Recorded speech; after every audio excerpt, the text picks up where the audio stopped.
ఇప్పుడు అన్ని ఆఫీసులకు ఇవ్వాలి. ఇక్కడుండే మీడియాకు కూడా మీకు కూడా ఎస్టాబ్లిష్ చేయలేకపోయారు. 22 ఆఫీసులు, 41 ఎకరా, ఎక్కడికక్కడ ఒక అడ్వాన్స్ ప్యాలెస్లు కట్టేసే పరిస్థితికి వచ్చారు. ప్రజాస్వామ్యానికే గంతలు కట్టే పరిస్థితికి వచ్చారు. మీ అందరూ కూడా ఎవరు ఎక్స్పెక్ట్ చేయనటువంటి పరిణామం తీసుకొచ్చారు. ఇంకొక పక్కన అసైన్మెంట్ ఆఫ్ ల్యాండ్, అనర్హులకి, వీళ్ళ కార్యకర్తలకి, వీళ్ళ ఎమ్మెల్యేలు, వీళ్ళ బినామీలకి ఇష్టానుసారంగా అసైన్మెంట్ ఆఫ్ ల్యాండ్స్ అన్ని ఇన్ఎలిజిబుల్ పర్సన్స్కి ఇచ్చారు. ఇంకొక పక్కన మీరు చూస్తే అసైన్డ్ ల్యాండ్స్, ఇది చాలా నేరం పిఓటి కింద. అలాంటి భూమిని వేరే వాళ్ళు ముందు కల్టివేట్ చేసుకొని వాళ్ళు రికార్డ్ చేసుకుంటే దాన్ని ఫ్రీ హోల్డ్ చేసి రెగ్యులరైజ్ చేశారు. అంటే ఇది ఎంత ప్రమాదం అంటే అంత ప్రమాదం. అలాంటివి చేశారు.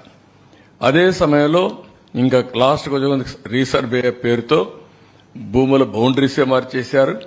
ఇంకొక పక్క ఏపీ ల్యాండ్ టైటిలింగ్ యాక్ట్, ఇది పరాకాష్ట. ఇంకెవ్వడికి భూమి మీద హక్కు లేకుండా భూములన్నీ దోచుకోవడానికి, ఒక రాచబాటేసుకోవడానికి కార్యక్రమాన్ని ప్రారంభించే పరిస్థితికి వచ్చారు. నెక్స్ట్, ఇక్కడ మీరు చూస్తే మోడస్ ఆఫ్ ఆపరేషన్లో విశాఖపట్నం రామానాయుడు స్టూడియో, ఇల్లీగల్ గా ఆ స్టూడియోకి ఇచ్చినటువంటి ల్యాండ్ ని రెసిడెన్షియల్ క్లాసిఫికేషన్ చేసి దాంట్లో వాటా కొట్టేశారు. కడాన సుప్రీంకోర్టుకి వెళ్లే పరిస్థితికి వచ్చింది. సుప్రీంకోర్టు డైరెక్షన్ ఇచ్చారు. ఆ స్టేజ్కి వచ్చింది రామానాయుడు స్టూడియో. అక్కడ స్టూడియోలో నేనే ఇచ్చాను. ఆ రోజు రామానాయుడు గారితో మాట్లాడినప్పుడు విశాఖపట్నంలో షూటింగ్ చేస్తే బాగుంటుంది అనుకున్నప్పుడు హైదరాబాద్ తర్వాత విశాఖపట్నాన్ని ఒక సినిమా షూటింగ్లకు ఉపయోగించే విధంగా చేయాలనే ఉద్దేశంతో ఇచ్చాం. మంచి ప్లేసెస్ ఉన్నాయని అలాంటి దీంట్లో ఇది చేసే పరిస్థితికి వచ్చారు. ఇక్కడ హైగ్రీవా ల్యాండ్స్, ఇది మీరు చూస్తే 12 ఎకరాల 51 సెంట్లు. ఇది ఎప్పుడో ఆ ల్యాండ్ ని వాళ్లకు ఇచ్చారు ఓల్డేజ్ హోమ్కి. దాన్ని రెసిడెన్షియల్ డెవలప్మెంట్కి మార్చి ఎంవివి సత్యనారాయణ ఎంపీ కోటేసే పరిస్థితికి వచ్చాడు.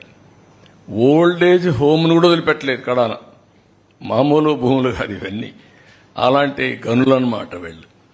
ఇంకొక పక్క శారదాపీఠం, 1,00,000 రూపాయల ఎకరా, ఆడైతే మంచి వాల్యూ ఉంది.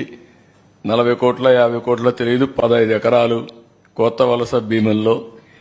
ఇంకొక పక్క షాహీ హియరింగ్ కేర్ అని 1 ఎకరా 15 కోట్లుంటే ఫ్రీగా వీళ్ళ సొంత సొమ్ము అయినట్టు దానం చేసే పరిస్థితికి వచ్చారు. నెక్స్ట్, ఇంకొక పక్క దస్బల్లా ల్యాండ్స్, వాళ్ళకి ఆ భూములు వచ్చాయి. ఆ భూములు సుప్రీంకోర్టు వరకు పోయి ఫైట్ చేసి వస్తే రాణి ఆఫ్ వధ్వాన్ అనే అండ్ ఏజెన్సీ పేరుతో వాళ్ళకి లింక్ లేకపోయినా దాన్ని అపార్ట్మెంట్స్ తీసేసుకొని కన్స్ట్రక్ట్ చేసే పరిస్థితికి వచ్చారు. It is total illegal. వీళ్ళు ఇష్ట ప్రకారం బలవంతంగా ఆర్మ్ ట్విస్ట్ చేసి ఆ భూ కబ్జా చేసి వీళ్ళు అపార్ట్మెంట్స్ కట్టే పరిస్థితికి వచ్చారు. ఎంవివి ఎంకే హౌసింగ్, ఈ హౌసింగ్ చూస్తే ఎంపీ ఇంకా అద్దె లేదు, ఏమైనా చేయించేనా. అక్కడ అపార్ట్మెంట్ డెవలప్మెంట్ కోసం 10 ఎకరాల 57 సెంట్లు, ఏది కోర్మన్నపాలెం ల్యాండ్ ఓవర్స్ చీట్ చేసి 0.96% ప్రాజెక్టుల షేర్.